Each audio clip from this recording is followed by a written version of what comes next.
હું doctor Sandeep Lukhi, MCH CVTS heart surgeon. 24 વર્ષ તમે ભણો ત્યારે તમે હૃદયના ડૉક્ટર બની શકો. તમે અંદાજે કેટલા ઓપરેશન સક્સેસફુલી કરેલા છે? 5.5 વર્ષમાં મારું ઇન્વોલ્વમેન્ટ સર્જરીમાં હશે. એ ટોટલ સર્જરીઓ 2500 થી 3000 જેટલી સર્જરીઓમાં મારું ઇન્વોલ્વમેન્ટ. હાર્ટ એટેક આવે એટલે હૃદયની કોઈ એક નસ છે બંધ થઈ જાય, એટલે હૃદયને લોહી મળતું બંધ થઈ જાય.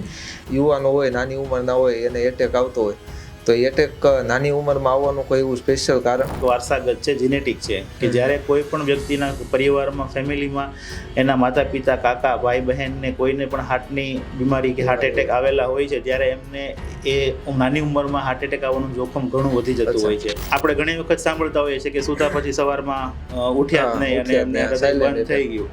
સાયલેન્ટ એટેક એટલે એ જનરલી ડાયાબિટીસના દર્દીઓને કોમન હોય છે.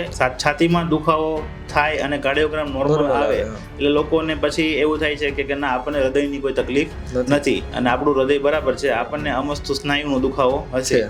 હવે આમાં જે દુખાવો થવાના બે મુખ્ય કારણોમાં એક તો હૃદયની નસ ટોટલી બંધ થઈ જાય અને એટેકની અસર ચાલુ છે, ત્યારે જો તમે કાર્ડિયોગ્રામ કરો તો એ કાર્ડિયોગ્રામમાં ચેન્જીસ આવવાના છે. પરિવારમાં કોઈને હાર્ટ એટેક આવેલો છે એમણે ચોક્કસપણે રિપોર્ટ કરાવવા જરૂરી છે. પરિબળોમાં લાંબા ટાઈમથી ડાયાબિટીસ, હાઇપરટેન્શન અને વ્યસનમાં ખાસ કરીને ટોબેકો, જુઅર કે સ્મોકિંગ, આ લાંબા ટાઈમથી જે લોકો આ વસ્તુ હોય એ લોકોને હૃદયરોગ થવાના સંભાવનાઓ છે. જીમ કરવાથી જે હાર્ટ એટેક આવે છે ને, એ કેવા લોકોને આવે કે જે લોકોને ઓલરેડી નસમાં કોઈ બ્લોકેજ છે પણ એમને ખબર નથી. ખાસ કરીને આપણે જ્યારે ઘરનું ઘી બંધ કરીએ છીએ ખાવાનું, એની સામે આપણે બહારના પેકેટ્સ ખાવાનું બંધ નથી કરતા, જંક ફૂડ ખાવાનું બંધ નથી કરતા, અને આપણે એવું વિચારીએ છીએ કે મેં ઘી બંધ કરી દીધું. એ બંધ કરવાની જરૂર નથી. તમે રોટલી ચોપડીને ઘી ખાઓ એનો કોઈ પ્રોબ્લેમ નથી. તમે બહારનું જંક ફૂડ પેકેટ્સ જેમાં પામ ઓઇલ આવે છે, એ બધી વસ્તુઓ તમે અવોઇડ કરશો અને એ બધી વસ્તુઓ બંધ કરશો તો કોઈ પ્રોબ્લેમ થવાની શક્યતાઓ રહેતી નથી. નમસ્કાર દોસ્તો, તમે જોઈ રહ્યા છો ગુજરાતી.com, એક પોડકાસ્ટ માધ્યમ, અને આજના આપણે આ પોડકાસ્ટના ખાસ મહેમાન બન્યા છે heart surgeon doctor Sandeep Lukhi sir. તો કેમ છો સર? મજામાં? એકદમ મજામાં.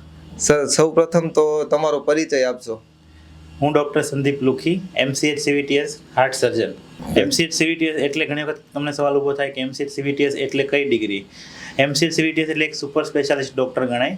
CVTS એટલે કાર્ડિયોવાસ્ક્યુલર થોરેસિક સર્જન, જેમાં હાર્ટ, ફેફસા અને લોહીની નસો, પગની લોહીની નસોના ઓપરેશન કરવાનો વિષય છે.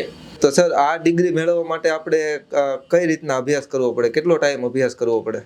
આ ડિગ્રી મેળવવા માટે આપણે 5.5 વર્ષ MBBS પહેલા કરવું પડે. 12 ધોરણ પછી 5.5 વર્ષ MBBS, પછી 3 વર્ષ માટે MS જનરલ સર્જરી, અને એના પછી 3 વર્ષ માટે સુપર સ્પેશિયાલિસ્ટ MCH માટે અલગથી હાર્ટ વિષય પર આપણે અભ્યાસ કરવો પડે. એમ મળીને ટોટલ 12 વર્ષના અભ્યાસ, કોલેજના અભ્યાસ પછી આપણે આ ડિગ્રી હાંસલ કરી શકીએ. 12 વર્ષ પછી 5 વર્ષ? 12 ધોરણના 12 વર્ષ પૂરા કર્યા પછી બીજા 12 વર્ષની કોલેજ. અચ્છા, બીજા 12 વર્ષ. ઓકે. ટોટલ 24 વર્ષ તમે ભણો ત્યારે તમે હૃદયના ડૉક્ટર બની શકો. બરોબર સર. તો તમે તમારી આ જે 12 વર્ષની જે પ્રેક્ટિસનો સમય છે, એ કઈ હોસ્પિટલમાં તમે લીધો છે પ્રેક્ટિસ? મેં આ બધો અભ્યાસ છે એ એશિયાની સૌથી મોટી એવી અમદાવાદ સ્થિત સિવિલ હોસ્પિટલમાં અભ્યાસ પૂરો કર્યો છે. અને હૃદય પર જે મેં સુપર સ્પેશિયાલિટી કરી એ અમદાવાદ સ્થિત UN મહેતા હોસ્પિટલ, જે સૌ લોકોને ખબર છે, UN મહેતા એ હાર્ટની સૌથી જ મોટી હોસ્પિટલ છે. ત્યાં મેં મારો અભ્યાસને ટ્રેનિંગ પૂરી કરી છે. UN મહેતાની અંદર તમે 12 વર્ષનો જે પ્રેક્ટિસનો સમય ગાળ્યો, એ દરમિયાન હાર્ટના તમે નાના મોટા કામ કર્યા છે, એમાં તમારો સારામાં સારો અનુભવ કયો? UN મહેતાની અંદર જે પણ અમે પ્રેક્ટિસનો સમય જે મેં પસાર કર્યો, એમાં ઘણું બધું શીખવા અને નવું જાણવાનું મળ્યું છે. જેમાં અમે લોકો ICUની અંદર કન્ટિન્યુઅસલી 36 કલાક કામ કરતા અને 60 દર્દીઓ ICUમાં એટ અ ટાઈમ એડમિટ હોય એની સારવાર અમે લેતા હોઈએ છીએ. એટલે એ ICUની અંદર ક્રિટિકલ કામ કરવામાં અને એ જે હાઈ રિસ્ક દર્દીઓ છે એને ICUમાંથી બહાર નીકાળવામાં જે ત્યાં અનુભવ મળે છે, એ અનુભવ લગભગ તમે બીજી કોઈ પણ જગ્યાએ ના મેળવી શકો. હૃદય રોગની જે સારવાર છે એમાં તમારો અનુભવ કેટલો, અને અભ્યાસક્રમ કર્યા પછી તમે અંદાજે કેટલા ઓપરેશન સક્સેસફુલી કરેલા છે? હૃદય રોગની સારવારમાં મેં લગભગ 3-3.5 વર્ષથી વધારે UN મહેતા હોસ્પિટલની અંદર કામ કર્યું છે, અને ત્યાર પછી 2 વર્ષ જેટલું આપણે સુરતની મહાવીર હાર્ટ હોસ્પિટલમાં કામ કર્યું છે. એમ ટોટલ મેં 5.5 વર્ષથી વધારે હૃદયરોગ સંબંધિત દર્દીઓની સારવારમાં પસાર કર્યા છે. અને અત્યારે હું કતારગામ લાલ દરવાજા સ્થિત સિમ્સ હોસ્પિટલમાં ફરજ હોસ્પિટલ બજાવું છું. અચ્છા. અને આશરે ટોટલ મળીને 5.5 વર્ષમાં મારું ઇન્વોલ્વમેન્ટ સર્જરીમાં હશે. એ ટોટલ સર્જરીઓ 2500 થી 3000 જેટલી સર્જરીઓમાં મારું ઇન્વોલ્વમેન્ટ રહ્યું છે. અચ્છા સર, એટેક એ મેઇન તમારા ઓપરેશનનો એક ભાગ ગણાતો હોય, તો એટેક માણસને આવે એના કોઈ લક્ષણો અને એની સારવારને તાત્કાલિક પગલાં ભરવા માટે કોઈ માણસને એટેક આવ્યો હોય તો તમારી શું સલાહ રહેશે? હાર્ટ એટેક છે એ અત્યારે એક સૌથી વધારે સમસ્યા, સૌથી મોટી એક સમસ્યા અત્યારે બની રહી છે પબ્લિકની અંદર, કેમ કે એમાં સમય લોકોને બહુ ઓછો મળે છે અને બહુ જલ્દી એને નિદાન કરવું પડે, સચોટ નિદાન કરવું પડે અને તાત્કાલિક એની સારવાર કરવી પડે છે. એટલે આપણે એને કઈ રીતે ઓળખવું કે હાર્ટ એટેક આવી રહ્યો છે? તો મોસ્ટલી હાર્ટ એટેક આવે એટલે હૃદયની કોઈ એક નસ છે બંધ થઈ જાય, એટલે હૃદયને લોહી મળતું બંધ થઈ જાય. એના લીધે એને છાતીમાં અથવા પીઠના પાછળના ભાગમાં એકદમ સિવિયર દુખાવો થાય, અસહ્ય દુખાવો થાય. અને એ દુખાવો ઘણી વખત ખભા પર, જડબા ઉપર અથવા તો ડાબા હાથના અંદરના ભાગમાં ફેલાતો હોય. જોડે જોડે આવા દર્દીઓને દુખાવાની સાથે શ્વાસ લેવામાં તકલીફ, ગભરામણ થવી, પરસેવો થવો, આવી તકલીફો થતી હોય છે. અને દર્દીને જ્યારે પૂછવામાં આવે કે તમને દુખાવો ક્યાં થાય છે, તો આવા દુખાવામાં દર્દી કોઈ આંગળીથી બતાવી શકતો નથી અને છાતી પર હાથ મૂકીને એવું કહે કે મને આખો ભાગ બહુ ભારી ભારી લાગે છે. એટલે આવા જ પ્રકારના દુખાવો જ્યારે થાય ત્યારે ત્વરિત ડૉક્ટર નજીકમાં જે પણ હોય એમની સંપર્ક કરવો જોઈએ. એમડી ફિઝિશિયન નજીકમાં હોય તો એમડી ફિઝિશિયન, નહીં તો હાર્ટ સ્પેશિયાલિસ્ટ કોઈ પણ જે પણ તમે ઓળખતા હોય એમને તમારે સંપર્ક કરીને એને નિદાન કરવું જરૂરી છે. આપણે પ્રાથમિક સારવાર ઘરે શું શું લઈ શકીએ? ઘરે પ્રાથમિક સારવાર આપણી પાસે કોઈ ઓપ્શન આ હાર્ટ એટેકના નથી હોતો. તમે કામ કરતા હોય, શ્રમ કરતા હોય, એની દરમિયાન તમને દુખાવો ઉપડે છે તો તમારે શ્રમ કરવાનો બંધ કરીને આરામ કરવો જોઈએ, રિલેક્સ થવું જોઈએ અને તાત્કાલિક ડોક્ટરની સલાહ લેવી પડે, જવું જોઈએ. ઓકે સર, નોર્મલ અત્યારે આપણે જોઈએ કે યુવાનો હોય, નાની ઉંમરના હોય, એને એટેક આવતો હોય, તો એટેક નાની ઉંમરમાં આવવાનું કોઈ એવું સ્પેશિયલ કારણ? નાની ઉંમરમાં એટેક આવવાના સ્પેશિયલ કારણોમાં આપણે જોઈ શકીએ તો એક વારસાગત છે, જીનેટિક છે. કે જ્યારે કોઈ પણ વ્યક્તિના પરિવારમાં, ફેમિલીમાં એના માતા પિતા, કાકા, ભાઈ બહેનને કોઈને પણ હાર્ટની બીમારી કે હાર્ટ એટેક આવેલા હોય છે, ત્યારે એમને એ નાની ઉંમરમાં હાર્ટ એટેક આવવાનું જોખમ ઘણું વધી જતું હોય છે. એટલે જે લોકોને ફેમિલીમાં એવી ફેમિલી હિસ્ટ્રી હાર્ટ એટેકની હોય એવા લોકોએ થોડી સાવચેતી વધારે રાખવી જોઈએ અને એમણે અમુક જરૂરી રિપોર્ટ્સ કે જેમને હાર્ટ એટેક આવવાનું જોખમ છે કે કેમ, એ રિપોર્ટ્સ એમને અમુક રેગ્યુલર સમયાંતરે કરાવવા જોઈએ.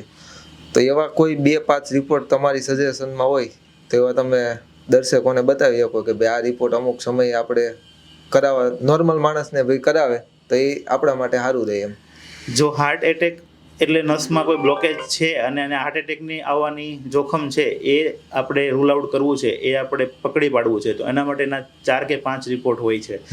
જો સૌ પ્રથમ એ રિપોર્ટ્સમાં ઇકોકાર્ડિયોગ્રાફી અને ટીએમટી એટલે ટ્રેડમિલ ટેસ્ટ, જેમાં પટ્ટા ઉપર ચાલવાનું હોય છે 9 મિનિટ અને કન્ટિન્યુઅસલી એમાં કાર્ડિયોગ્રામનો અભ્યાસ થાય છે. એમાં કાર્ડિયોગ્રામમાં ચાલવામાં ચેન્જીસ આવે તો એ જોખમ એમને છે કે કેમ એ આપણે પકડી શકીએ છીએ.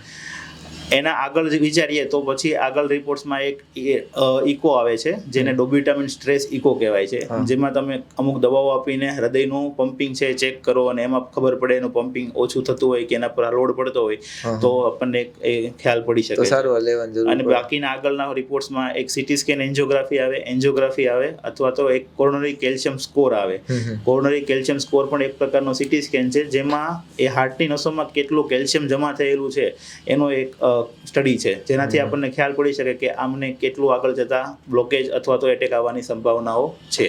આ રિપોર્ટ્સમાંથી કોઈ એક રિપોર્ટ્સની જરૂર તમને છે, એ તમારે ડૉક્ટરને સંપર્ક કરીને તમારા માટે આઈડિયલ રિપોર્ટ કયો છે એ નક્કી કરીને એ પ્રમાણે રિપોર્ટ્સ આપણે કરાવવો જોઈએ. સર, આ સાયલેન્ટ એટેક આવે એ કઈ પ્રકારનો કહેવાય? એનું કોઈ આપણે ઘણી વખત સાંભળતા હોઈએ છીએ કે સૂતા પછી સવારમાં ઉઠ્યા જ નહીં અને એમને હૃદય બંધ થઈ ગયું. સાયલેન્ટ એટેક એટલે એ જનરલી ડાયાબિટીસના દર્દીઓને કોમન હોય છે. એનું ડાયાબિટીસમાં એટલા માટે સાયલેન્ટ એટેક એટલે એમાં દુખાવો નહીં થાય. ડાયાબિટીસના દર્દીઓને આવો એટેક આવવાનું એટલા માટે કોમન છે કે ડાયાબિટીસના લીધે જે પેઇન સેન્સેશનની નસો હોય એ નબળી પડી જાય, એટલે એમને દુખાવાનો અહેસાસ નહીં થતો અને એને ગભરામણના અને શ્વાસમાં તકલીફના લક્ષણો આવતા હોય છે, દુખાવો નહીં આવીને બાકીના લક્ષણો આવતા હોય છે. પણ બાકીના લક્ષણો દુખાવો નહીં હોવાના કારણે દર્દી મિસ કરી જતા હોય છે. એને એમ થાય કે કોઈ મને ઉંમરના કારણે કે એમ થાક લાગતો હશે, એટલે એ ડોક્ટરની પાસે જવાનું ઘણી વખત અવોઇડ કરે અને એ દરમિયાનમાં એટેકની અસર વધી જાય અને તકલીફ વધી જતી હોય છે. સર, ઘણી વખત છાતીમાં દુખાવો હોવા છતાં કાર્ડિયોગ્રામ જો કરાવે તો કાર્ડિયોગ્રામ નોર્મલ આવે, તો એનું શું કારણ હોય? આ એક સૌથી અગત્યનો પોઈન્ટ છે. છાતીમાં દુખાવો થાય અને કાર્ડિયોગ્રામ નોર્મલ આવે એટલે લોકોને પછી એવું થાય છે કે ના, આપણને હૃદયની કોઈ તકલીફ નથી અને આપણું હૃદય બરાબર છે, આપણને અમસ્તુ સ્નાયુનો દુખાવો હશે. હવે આમાં જે દુખાવો થવાના બે મુખ્ય કારણોમાં એક તો હૃદયની નસ ટોટલી બંધ થઈ જાય અને એટેકની અસર ચાલુ છે, ત્યારે જો તમે કાર્ડિયોગ્રામ કરો તો એ કાર્ડિયોગ્રામમાં ચેન્જીસ આવવાના છે. પણ અમુક વખતે 80% જેટલી નસ બંધ છે, 20% ચાલુ છે, તો જ્યારે આવી કન્ડિશનમાં તમે આરામ પર કે શાંતિથી ઓફિસ વર્ક કરતા હશો ત્યારે તમને કોઈ તકલીફ નહીં થાય. પણ આવા સંજોગોમાં આવો વ્યક્તિ જ્યારે કોઈ શ્રમનું કામ કરે, જીમમાં જાય કે કોઈ એને સ્ટ્રેસ આવે, ત્યારે જે 20% ચાલતી નસ છે એ પૂરતું લોહી પહોંચાડી શકે નહીં. અને જ્યારે શ્રમ કરે ત્યારે હૃદયને વધારે લોહીની જરૂર પડે ને એટલું લોહી મળે નહીં, ત્યારે એને દુખાવાની અસર થાય છે. પણ જ્યારે દવાખાના પર જાય, હોસ્પિટલ પર જાય, ત્યારે પાછો એ દુખાવો બંધ થઈ ગયો હોય એટલે કાર્ડિયોગ્રામ એવા સંજોગોમાં નોર્મલ જ આવવાનો છે. પણ તમને જો ચાલવાથી કે શ્રમ કરવાથી દુખાવો થાય અને આરામ કરવાથી એ દુખાવો જતો રહે અને આવું રેગ્યુલર બેઝિસ પર થતું હોય તો તમારે જરૂરથી ચેકઅપ કરવું જોઈએ. અને એવા કેસીસમાં કાર્ડિયોગ્રામ કે ઇકો નોર્મલ જ આવશે. આવા કેસીસમાં તમારે એન્જિયોગ્રાફી જ કરવી પડે. મોસ્ટલી જે મિસ થવાના કારણો, મિસ થવાના જે બી પરિબળો છે એમાં આ પ્રકારના પરિબળો વધારે છે કે જેમાં કાર્ડિયોગ્રામ નોર્મલ આવે છે અને દર્દી પોતે એવું માની બેસે છે કે મને બધું સારું છે. પણ કાર્ડિયોગ્રામ નોર્મલ છે એ એટલું પૂરતું નથી. તમને જો લક્ષણો હોય દુખાવાના, ટિપિકલ લક્ષણ છે કે ચાલો, સીડી ચડો, ઉતાવળા ચાલો, શ્રમનું કામ કરો, તો તમને છાતીમાં દુખવા મળે છે અને 2 મિનિટ તમારે વચ્ચે રેસ્ટ લેવો જોઈએ છે. રેસ્ટ લો એટલે તમને સારું થઈ જાય છે. તો આ ટિપિકલ આ નસોમાં બ્લોકેજ હોવાના લક્ષણો છે.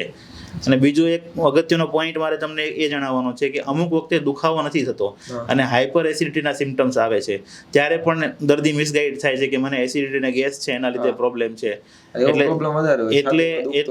એટલે જ્યારે અકળામણ જેવા સિમ્ટમ્સ હોય અને આ એસિડિટી ક્યારેય પણ આગળ ના થઈ હોય અને આ વખતે જે એસિડિટી છે એ વધારે અકળામણવાળી હોય અને વારે વારે આ પ્રકારની ટ્રબલ થયા રાખતી હોય તો એમને પણ પેટના ડૉક્ટર ઉપરાંત હૃદયના ડૉક્ટર પાસે એક વખત ચેકઅપ કરાવી લેવું જોઈએ. એમાં પણ ખાસ કરીને જે લોકોને ફેમિલી હિસ્ટ્રી છે, સૌથી અગત્યનું પરિબળ ફેમિલી હિસ્ટ્રી છે. જે લોકોને પરિવારમાં કોઈને હાર્ટ એટેક આવેલો છે એમને ચોક્કસપણે રિપોર્ટ કરાવવા જરૂરી છે. હૃદયના જે અલગ અલગ રોગો થાય છે એ રોગો થવાના પરિબળો તમારા હિસાબે ક્યાં ક્યાં હોઈ શકે? પરિબળોમાં લાંબા ટાઈમથી ડાયાબિટીસ, હાઇપરટેન્શન અને વ્યસનમાં ખાસ કરીને ટોબેકો, જુઅર કે સ્મોકિંગ, આ લાંબા ટાઈમથી જે લોકો આ વસ્તુ હોય એ લોકોને હૃદયરોગ થવાના સંભાવનાઓ છે. અને નાની ઉંમરમાં જે લોકોને હૃદયરોગ થાય છે એમાં ખાસ કરીને મેં જેમ કહ્યું એમ કે એક ફેમિલી હિસ્ટ્રી અને એમનું શરીરની તાસીર પ્રમાણે એમનું લોહી છે એ જાડું રહેતું હોય. ઘણી વખત B12ની ઉણપ જે આપણામાંથી ઘણા બધા લોકોને હોય છે, તો B12ની ઉણપના લીધે શરીરમાં એક હોમોસિસ્ટીન નામનું કેમિકલ હોય.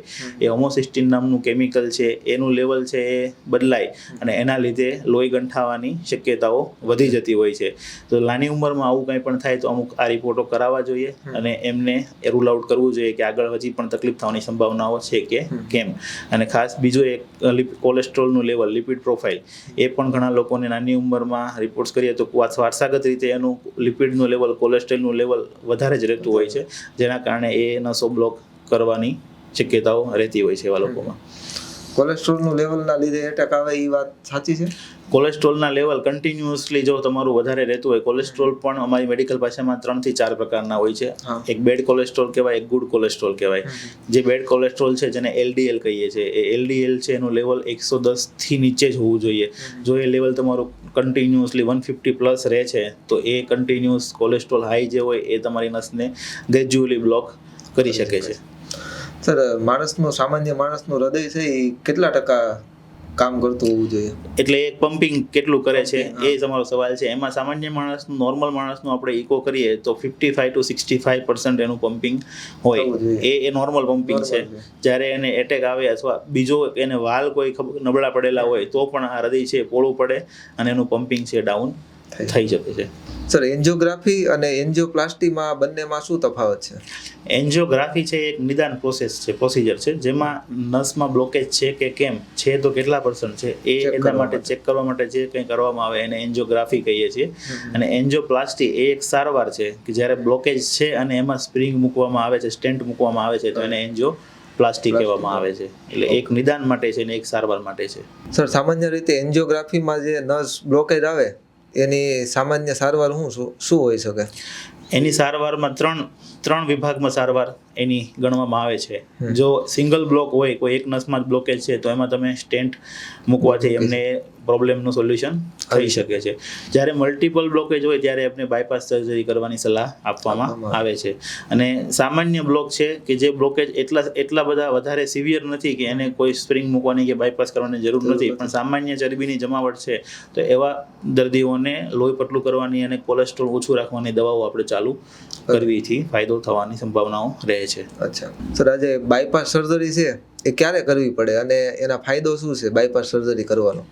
બાયપાસ સર્જરી જ્યારે એન્જિયોગ્રાફીની અંદર મલ્ટિપલ બ્લોકેજ આવે છે, જ્યારે બધી જ નસોમાં બ્લોકેજ છે ત્યારે એમની સારવાર, આઈડિયલ સારવાર અને સૌથી લાંબુ સારું રિઝલ્ટ મળે તો એ બાયપાસ સર્જરીનું છે. ખાસ કરીને બાયપાસ સર્જરી કેવા લોકોએ કરવી જોઈએ તો જેમને મલ્ટિપલ બ્લોકેજ છે, જે લોકોને ડાયાબિટીસ છે અને બ્લોકેજ આવે છે. મલ્ટિપલ એટલે એક કરતા વધારે નસો, મેઇન 3 નસો આપણે હૃદયમાં કે સામાન્ય માણસની સમજ માટે કહેતા હોઈએ છીએ. તો જ્યારે ત્રણેય નસોમાં બ્લોકેજ હોય અથવા બ્લોકેજ એવા છે કે જે સ્પ્રિંગ કે સ્ટેન્ટ મૂકવા માટે સુટેબલ નથી, અથવા એ બ્લોકેજ વાળા દર્દીને ડાયાબિટીસ ઘણું વધારે રહે છે, બ્લોકેજની સાથે એનું હૃદયનું પમ્પિંગ ઓછું થયેલું છે, આવા બધા દર્દીઓને બાયપાસ સર્જરી કરવાથી ફાયદો સારો અને લાંબો ફાયદો થવાની શક્યતાઓ વધારે હોય છે. એટલે એવા દર્દીઓને આપણે બાયપાસ સર્જરી સલાહ આપવી જોઈએ. બાયપાસ સર્જરી એટલે એક ઓપન સર્જરી છે જેની અંદર તમે ઇન્સિઝન કાપો મૂકીને અને હૃદય પાસે પહોંચીને હાથની, છાતીની અથવા પગની નવી પોતાના શરીરની નસો લઈને આપણે એમને નવો લોહીનો સપ્લાય પૂરો પાડીએ છીએ. જે બ્લોકેજ વાળી નસ છે એ પોતાની જગ્યાએ ત્યાં જ રહે છે, 20% ચાલતી હોય કે 10% ચાલતી હોય એનું કામ એટલું કરશે અને 100% એક નવો સપ્લાય આપણે પૂરો પાડી દઈશું. ફાયદો સૌથી અગત્યનો એ છે કે જ્યારે 80% બ્લોકેજ વાળી નસને આપણે બાયપાસની નસ એક આપીએ છીએ, 100% નસ આપીએ છીએ, તો ભવિષ્યમાં ક્યારેય 80%માં બ્લોકેજ છે એ 100%માં કન્વર્ટ થાય તો એને એટેક આવતો નથી, કેમ કે આપણે ઓલરેડી એમને એક નવો સપ્લાય પ્રોવાઈડ કરી દીધો છે. એટલે બાયપાસ સર્જરીનો અગત્યના અને મુખ્ય ફાયદાઓ જોવા જઈએ તો જ્યારે નાની ઉંમરમાં દર્દીને આવું તકલીફ થાય અને બાયપાસ સર્જરી કરવામાં આવે તો સારી રીતે સર્જરી થયા પછી એવું કહેવાય કે 25 વર્ષ 30 વર્ષ સુધી તમારે હૃદયની કોઈ તકલીફ થવાની શક્યતાઓ રહેતી નથી. એટલે બાયપાસ સર્જરી જ્યારે પ્રોપરલી અને આઈડિયલી જેને લોકોને જરૂર છે એવા લોકોને જો કરવામાં આવે, હવે ઓપરેશન માટે આપણે તકલીફ શું થાય છે કે લોકો ઓપરેશનથી ગભરાઈ જાય છે અને દૂર ભાગે છે, પણ જો હવે પહેલાં કરતાં ટેકનિકલી એટલું બધું એડવાન્સ થઈ ગયું છે કે ઓપરેશનના રિઝલ્ટ ઘણા બધા ઇમ્પ્રૂવ થઈ ગયા છે, તો તમે સારી જગ્યાએ વ્યવસ્થિત બાયપાસ સર્જરી જો કરાવી દો તો તમારે પછી હૃદય માટે પાછળ જોવું પડે જરૂર નથી પડતી એમાં આગળ જતા. સર, ઘણા લોકો એવું કહેતા હોય કે જીમ કરીએ અને હાર્ટ એટેક આવે, અને ઘણા લોકો એવું કહેતા હોય કે ઘી ખાઈએ તો એટેક આવે, તો એ વિશે થોડુંક દર્શકોને આમ જાણકારી મળે એના માટે થોડીક માહિતી આપો ને. જીમ કરવાથી જે હાર્ટ એટેક આવે છે ને એ કેવા લોકોને આવે કે જે લોકોને ઓલરેડી નસમાં કોઈ બ્લોકેજ છે પણ એમને ખબર નથી અને એ વધારે પડતું સડન એકાએક આવું એક્ઝર્શનલ ને બહુ હેવી વર્ક કરે ત્યારે હૃદયને પમ્પિંગ ને એને ધબકવાનું છે એ બહુ ફાસ્ટ અને સ્પીડથી થતું હોય છે. એટલે જે નસની અંદર જે લોહી ફરતું હોય છે એ પણ એકદમ સ્પીડથી અને પ્રેશરથી ફરતું હોય છે. એટલે ઓલરેડી જ્યારે બ્લોકેજ હોય અને આવું કરવામાં આવે ત્યારે એ બ્લોકેજ અનસ્ટેબલ થાય છે, રપ્ચર થાય છે અને ત્યાં લોહી ગંઠાઈ જાય છે અને એમને હાર્ટ એટેક આવતો હોય છે. એટલે કસરત કરવી થોડો પ્રોબ્લેમ તો હોય જ છે જે લોકોને, જે આપણે કહીએ છીએ કે નવરાત્રીમાં ગરબા રમતા હતા અને એકદમ ઢળી પડ્યો કે જીમ કરતા કરતા ઢળી પડ્યા, એટલે એમને એવા લોકોને જો ફેમિલી હિસ્ટ્રી હોય તો હું હજી પણ વારે ફેમિલી હિસ્ટ્રીને એટલા માટે ભાર આપું છું કે એક સૌથી મહત્વનો પરિબળ કે જો ફેક્ટર ભાગ ભજવતું હોય તો એ ફેમિલી હિસ્ટ્રી છે. એટલે ફેમિલીમાં કોઈને તકલીફ હોય તો તમે કંઈ પણ આવું હેવી વર્ક કરો છો પણ તમે એના પહેલા એક અમુક રિપોર્ટ્સ કરીને ચેક કરાવી શકો છો કે તમને કોઈ ડેવલપ થઈ રહ્યું છે બ્લોકેજ કે કેમ. એટલે એટલે જીમને એવું કરવું જોઈએ, પણ આઈડિયલી અને પ્રમાણસર માત્રામાં કરવું જોઈએ. કસરત કરવી જરૂરી છે, પણ નહીં કે બહુ વધારે પડતી માત્રામાં એક જ સાથે તમે બહુ શ્રમ વધારે કરો અને જો તમને ઓલરેડી બ્લોકેજ હશે તો એ તમને એટેક આવવાની સંભાવનાઓ છે. અને ઘી મારા હિસાબે એવું છે કે તમે ઘરનું જે આપણે અત્યારે પ્રોબ્લેમ એ છે કે શુદ્ધ નથી, જે પણ વસ્તુઓ મળે છે એ આપણે ભેળસેળ વાળી ખાઈ રહ્યા છીએ. એટલે પ્રોપર માત્રામાં તમે કોઈ પણ વસ્તુ ખાઓ તો ક્યારેય નુકસાન કરતું નથી. જ્યારે તમે અતિરેક એનો યુઝ કરવા લાગો છો ત્યારે એ તમને ટ્રબલ આપે છે. અને ખાસ કરીને આપણે જ્યારે ઘરનું ઘી બંધ કરીએ છીએ ખાવાનું, એની સામે આપણે બહારના પેકેટ્સ ખાવાનું બંધ નથી કરતા, જંક ફૂડ ખાવાનું બંધ નથી કરતા. અને આપણે એવું વિચારીએ છીએ કે મેં ઘી બંધ કરી દીધું. એ બંધ કરવાની જરૂર નથી. તમે રોટલી ચોપડીને ઘી ખાઓ એનો કોઈ પ્રોબ્લેમ નથી.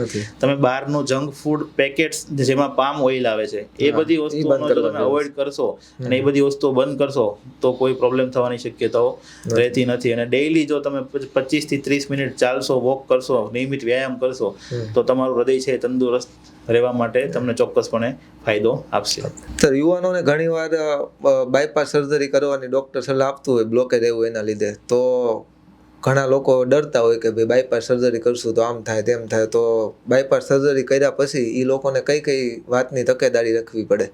બાયપાસ સર્જરી કર્યા પછી કોઈ પણ માણસ છે એ લગભગ એવું કહેતા હોય અમે કે રજા થાય ત્યાં સુધીમાં એ પોતાનું કામ જાતે કરતું થઈ જાય છે. અને મહિના 1.5 મહિના પછી એ પોતાનું જે પણ ઓફિસ વર્ક છે કે જે કંઈ જોબ કરતા હોય છે એ કામ એ સ્ટાર્ટ કરી શકે છે. હવે તકેદારી રાખવાની વાત, તકેદારીમાં રૂટીન કેર કરવાની હોય છે. ખાવા પીવામાં તમે ઘરનું બધું ખાઈ શકો છો. વધારે પડતું ઓઇલ, ઘી એની માત્રા ઓછી રાખવાની છે, વધારે પડતું નથી લેવાનું. અને બહારનો જંક ફૂડ, ફાસ્ટ ફૂડ છે એ નથી ખાવાનું. અને વર્ક, કોઈ પણ હેવી વર્ક કરતો માણસ હોય, ખેડૂત હોય કે કોઈ ટ્રક ચલાવતો હોય, કોઈ મજૂર હોય, તો બાયપાસ સર્જરી કર્યા પછી 1.5 મહિના પછી એ બધું જ કામ કરી શકે છે. ક્યારે એવું નથી હોતું કે સર્જરી કરો પછી આજીવન એ હેવી વર્ક નહીં કરી શકે કે વજનવાળું કામ નહીં કરી શકે, શ્રમનું કામ નહીં કરી શકે. 1 મહિના પછી 1-1.5 મહિના પછી એ કામ ચાલુ કરી શકે. અને 2-2.5 મહિના સુધીમાં એ પોતાનું પહેલા જે કામ કરતો હતો એ ત્યાં સુધીનું કામ એ કરી શકે છે. એટલા માટે જ આપણે બાયપાસ સર્જરી કરીએ છીએ કે એ પોતાનું પાછી જે લાઈફ જે પ્રમાણે જીવતો હતો એ પ્રમાણે જીવતો થઈ જાય, એ પ્રમાણે કામ કરતો થઈ જાય. તો દોસ્તો, આજના આ પોડકાસ્ટની અંદર આપણે સાહેબ પાસેથી એટેકને લગતી અને હૃદયને લગતી શરીર સ્વસ્થ રાખવા માટેની ઘણી બધી વાતો સાંભળી. તો અંતમાં સાહેબ તમે દર્શકોને એવું બતાવો કે ભાઈ આપણા શરીરને અને આપણા હૃદયને સ્વચ્છ રાખવા માટે 2 શબ્દમાં તમારે કહેવું હોય તો તમે શું કહી શકો? દોસ્તો, આપણે હૃદયને સ્વસ્થ રાખવા માટે નિયમિત વ્યાયામ જરૂરી છે. 25 થી 30 મિનિટ ડેઈલીનું વોક કરવું અથવા તો કોઈ હળવી કસરત કરવી જરૂરી છે. બહારનું જંક ફૂડ કે જેમાં ખરાબ તેલનો યુઝ થતો હોય છે, જંક ફૂડ છે, ફાસ્ટ ફૂડ છે, એ આપણે અવોઇડ કરવું જોઈએ. ઘરે બનાવેલું તમે જે પણ ખાઈ શકો છો, પણ બહારનો ફૂડ્સને આપણે અવોઇડ કરવું જોઈએ. નિયમિતપણે આપણે હૃદય માટે કોલેસ્ટ્રોલના રિપોર્ટ્સ છે, બ્લડ પ્રેશર છે, ડાયાબિટીસ છે, એ રિપોર્ટ્સ કરીને ચેકઅપ દર 2 થી 3 વર્ષે આપણે કરતા રહેવું જોઈએ. અને જે લોકોને ફેમિલી હિસ્ટ્રી છે એવા લોકોએ રેગ્યુલરપણે ચેકઅપ કરીને ડૉક્ટરની સલાહ લેવી જોઈએ કે એમને નસમાં બ્લોકેજ થવાની સંભાવનાઓ છે કે કેમ. આટલું ધ્યાન રાખીએ, કસરત નિયમિત કરીએ તો આપણે આ હૃદય રોગથી બચી શકીએ છીએ. ધન્યવાદ. તો આજની આ માહિતી તમને કેવી લાગી અમને એકવાર કોમેન્ટ કરી અને જરૂરથી જણાવજો. અને આપણા આ પોડકાસ્ટની અંદર આપણા સ્પેશિયલ ગેસ્ટ સંદીપભાઈ લુખીને આપણે સ્પેશિયલ થેન્ક કહીએ છીએ. આભાર સાહેબ, તમે અમારા પોડકાસ્ટની અંદર આવીને અમારા દર્શકોને આટલી માહિતી આપી. બધા થેન્ક યુ.